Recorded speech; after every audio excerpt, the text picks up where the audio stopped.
अस्सलाम वालेकुम दोस्तों, आवाया मोहम्मद यासीन है। तव्हां ॾिसी रहिया आहियो मोहम्मद यासीन यूट्यूब चैनल। त दोस्तों अॼोकी हिन वीडियोज़ में आउं तव्हांखे ॿुधाइण वारो आहियां त निगहत नाज़ ऐं मुमताज़ मौलाई जी कहाणी जे बारे में।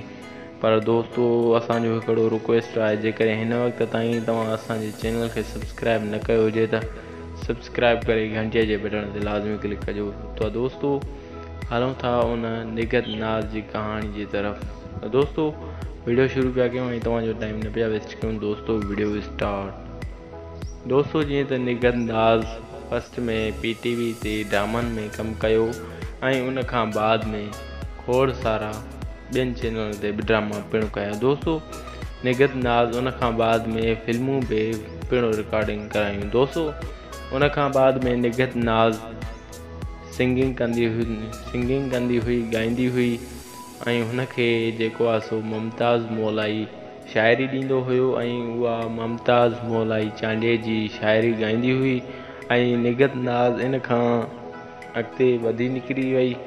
पोइ दोस्तों निगहत नाज़ खे मुमताज़ मौलाई शाइरी ॾींदो हुयो ऐं ॿिया बि काफ़ी शाइर निगहत नाज़ खे शाइरी ॾींदा हुया ऐं हिन खे शाइरी मां तमामु घणी सुठी इज़त ऐं शोहरत मिली ऐं निगहत नाज़ ॻाईंदे ॻाईंदे अॻिते निकिरी वई ऐं तमामु घणी निगहत नाज़ खे मोट बि मिले पई। दोस्तों जीअं त हींअर निगहत नाज़ आसमान जी बुलंदियुनि ते पहुची चुकी आहे ऐं हूअ तमामु बहितरीनु हिकिड़ी हिन वक़्त ताईं सिंगर थी चुकी आहे। त दोस्तों हिते सिंगिंग कंदे कंदे निगहत नाज़ जो मुमताज़ मौलाई सां प्यारु थी वियो ऐं उहो प्यारु हिननि जो नाकाम वियो ऐं निगहत नाज़ उन खां बाद में मोहम्मद असलम सां शादी करे छॾी ऐं निगहत नाज़ हाणे मोहम्मद असलम सां गॾु मोरो में रहे पई।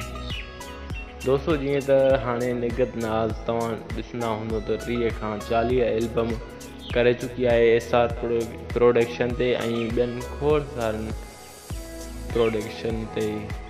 दोस्तों हिन वक़्त बि निगहत नाज़ जो जेको आहे एल्बम आहे उहो रिकॉर्डिंग थिए पियो ऐं उहो एल्बम SR प्रोडक्शन ते हाणे ईंदो निगहत नाज़ जो ऐं उहो एल्बम ईद जी गिफ्ट निगहत नाज़ कढे पई ऐं हुन सां गॾो गॾु पंहिंजो मुड़ुसु बि मोहम्मद असलम गॾु आहे हुन एल्बम में। त दोस्तों हीअ हुई अॼु जी वीडियो। उमेद आहे त अॼु जी वीडियो अवां दोस्तनि खे ज़रूरु पसंदि आई हूंदी। वधीक अहिड़ा ख़ूबसूरत वीडियो ॾिसण जे लाइ असांजे चैनल मोहम्मद यासीन शहर बलोच खे सब्सक्राइब कंदा ऐं असांजी हिन वीडियोज़ खे लाइक कंदा, कमेंट्स कंदा ऐं शेयर कंदा।